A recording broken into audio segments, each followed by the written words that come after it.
ci am mbégte bu rëy ndax li ñu dajale tey mooy dañu ñëw di indi ay fauteuil toogukaay ay yoo xam ne jumtukaay yoo xam ne dina tax suñu mbokk yi nga xam ne dañu am jafe-jafe ci seen doxu ak ci seen déplacement ñu am lu ñu leen dimbalee ba ñu mën ci dem mën a demal seen bopp te kenn du leen gunge. te loolu bu ñu ko mënee nag dafa fekk ne am na tey ku taxaw suñu wet muy Human Apple International jàppale ñu indil ñu lii mu sakkan lool ba nga xam ne ñetti département yëpp danañ ci am waaye nee na lii nuyoo bi la rek donc lu bari des na lu war a ñëw kon loolu dañ koy rafetlu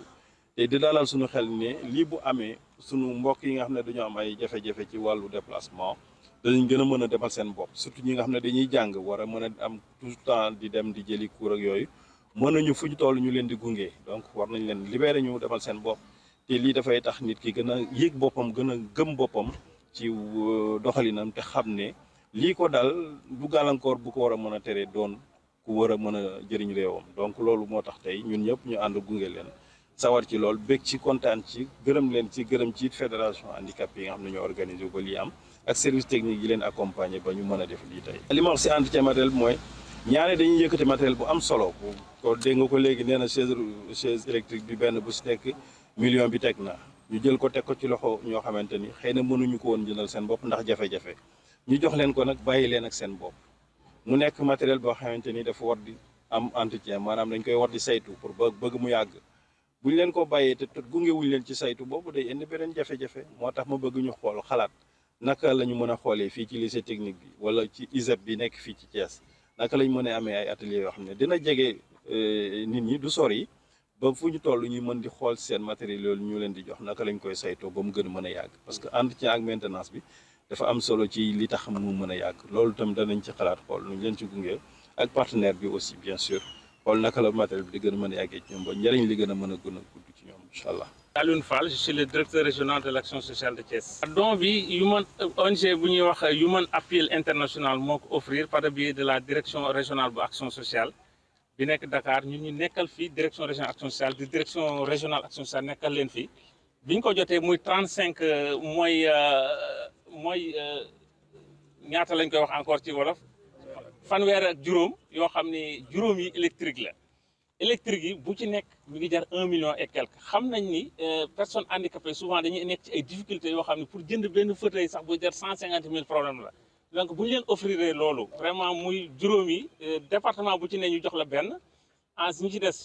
mu nekk kenn ki université lañ ko jox kenn ki au niveau de Thiès leneen li aussi ñu séddale ko Mbour Thiès ak Tivaouane te dañ doon def juste remise symbolique rek devant le gouverneur pour wane ni fauteuil yi ñi ci ne ñi fi jege ñu jox leen ko ci des aussi ñu fexe ñu leen ko joxee ñu mën koo jëfandikoo donc loolu la te aussi di remercier di gërëm Human Appeal International ci geste bi ñu def di ko wan aussi que ni soxlawaat nañ leneen parce que département bi Thiès Mbour Tivaouane soxla nañ encore matériel muy ci même ci appareil auditif parce que ay sourds-muets ñu ngi fi dañuy soxla ay appareil même pour ñu déggee ay béquilles dañ koy soxla dañuy soxla ay fauteuils roulants encore pour à ce que ñoom ku ci nekk mën a am loolu pour mën a bokk ci développement dëkk bi parce que réew ku ci ne da nga war a poser teg sa xeer pour réew jëm kanam te ñoom personnes handicapées yi ñoom ñëpp ci lañ bokk. je pense que ni waruñu leen a beddi te war nañu état gën leen jàppale gën a jàppale action sociale pour à ce que ñu mën a def loolu mooy li may wax toujours la santé ça doit être dans toutes les politiques santé dañ ko la santé l'action sociale dans toutes les politiques donc action sociale lépp lu ñuy def ci politique rek dañ ko cee war a teg boole ko ci parce que bu ñu joxee suffisamment de moyens ci appareil ci matériel ci lu bëri loo xam ne ñoom dañ koy soxla je pense que population bi dina ko sentir te buñ ci jàppale je pense que ñun lu ñu am danañ ko delloo population. Mon nom c'est Chérif Assane Fall Mbengue, étudiant en master 2 sortant à l'université Iba Der Thiam de Thiès en statistique, économétrie et modélisation. dama koy rafetlu di remercier partenaire bi nekk na loo nga xamante ni étudiant bi bu ko bëggoon a jënd moom kese du ko mën donc bu ñu ko joxee dañ ko siy sant di ko si remercier di wax ni geste la boo xamante ni moom def na ko mais xamul sax li mu mën a impacter si ñun parce que di dox entre fii bërëb bi ñuy nekk bi ñuy tëdd ak salle de classe yi nekk na yoon bu xaw a metti chaque jour nga bëgg ko def 8h midi 15h 18h après boo waree def say révision aussi nekk na lu xaw a jafe surtout boo doxee béyki je pense que nekk na lu nga xamante ni daal kontaan naa trop bi ma ko jox beneen affaire bi tamit bëgg naa mu di ko gën a dina gën a ñaax parce que université Thiès c'est une université un peu particulière parce qu'il n'y a pas d'amicale de personnes vivant avec un handicap. Et du coup, ne peut pas recevoir... amuñu amicale personne vivant avec un handicap. te loolu lu muy tekki mooy pour nga indi fa benn partenaire au nom d'une amicale day nekk lu jafe parce que souvent gars yi dañu bëgg a traiter au cas par cas dañuy bëgg a ñëw regrouper ñëpp jàppale leen defal leen benn dotation donc comme que amuñu loolu du coup parfois dañuy def 2 mois 3 mois ñu bàyyi te étudiant bi bu amee handicap je pense place am nekkul mu toog kër ga dafa war a jàngi parce que bu jàngiwul après forcément sa réussite est un peu mise en un peu hypothéquée je vais dire donc loolu laa ki doon wax bu leen mënee jàppale surtout dotation ay béquilles ak yeneen peut-être appareil auditif yoo xamante ne peut-être pour personnes sourdes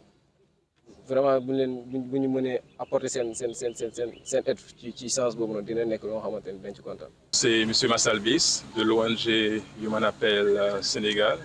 dont le siège est au Royaume-Uni. Donc ce jour, nous sommes très heureux d'être là et participer à cette remise symbolique pour les personnes à mobilité réduite. Et l'action sociale est très importante dans nos politiques. Donc la vision de l'ONG, c'est de travailler pour un changement dans les mentalités, travailler pour un monde juste, un monde solidaire et inclusif. Et ce que nous visons comme objectif, c'est l'autonomie de ces personnes-là. Donc c'est avec joie que nous venons apporter notre pierre d'édifice aussi à cela. Et nous voulons, au nom du directeur pays, remercier Monsieur le gouverneur et son adjoint, tous les responsables de la région de Thiès pour cet accueil et pour l'ouverture que nous avons vue. Et je puis dire que je veux repartir d'ici très satisfait et je serai votre porte-parole au niveau du siège. Pourquoi? Parce que effectivement la demande elle est là. Donc comme j'ai dit, c'est juste une phase pilote et nous espérons que de telles initiatives vont se reproduire. Donc voilà, nous sommes encore très heureux de revenir ici et puis vraiment d'apporter notre pierre d'édifice. Je pense que c'est un choix pertinent. Pourquoi? Parce qu'ils connaissent leur cible, ils maîtrisent leur cible. Et comme nous l'avons entendu dans leur discours, c'est donné à des gens qui sont vraiment dans le besoin. Donc nous leur faisons confiance et effectivement nous pouvons voir effectivement que leur choix était pertinent. Et l'histoire que j'ai appris par rapport à mon frère étudiant qui est en master vraiment nous réjouit encore. Et je pense, voilà, et cette histoire vraiment nous va droit au cœur et vraiment on pense que c'est une très bonne chose d'aller dans ce sens-là. Et il sera l'exemple donc auprès des personnes à mobilité réduite qui verront que tant qu'il y a la vie, il y a l'espoir. Il faut y croire, il faut persévérer, il faut y aller. Et je pense que l'État est là avec ses démembrements et aussi les partenaires aussi sont là pour apporter leur pierre d'édifice social. Et nous nous sentons tous concernés. Comme j'ai dit, l'action sociale est très importante dans nos politiques. Et vraiment cet événement malheureux n'est pas à se reproduire. Je pense que nous allons synerger nos efforts pour éviter à ce que de telles choses se reproduisent encore dans l'avenir. Donc nous sommes ouverts au partenariat. Comme M. le gouverneur a dit, l'État ne peut pas tout faire. Donc l'État doit compter aussi sur les partenaires et sur tout le monde. Et je pense qu'ensemble, si nous fédérons nos efforts, vraiment nous pourrons aller dans le sens de l'amélioration de la vie de beaucoup, que ce soit des étudiants. Donc aujourd'hui même, j'ai appris qu'il n'y a pas que les handicapés, mais il y a aussi les étudiants. Donc il y a un fort volet social, un besoin aussi à agir dans ce domaine-là. Donc nous sommes concernés. Je pense que nous allons maintenir le contact et réfléchir et pour voir comment nous allons travailler aussi dans l'avenir. C'est une problématique qu'il a soulignée et nous en discuterons aussi à l'interne. C'est vrai, c'est une chose que d'offrir des équipements, mais la maintenance aussi c'est important. Et comme j'ai dit, nous allons maintenir la collaboration pour voir, nous allons aussi discuter à l'interne et voir comment nous allons faire, quels sont les actes que nous allons poser pour faire de telle sorte que ces fauteuils soient maintenus en bonne qualité. Donc il a suscité une réflexion. Je n'ai pas la solution tout de suite. Toujours est-il que nous allons continuer la collaboration ensemble et nous allons voir comment agir côté maintenance.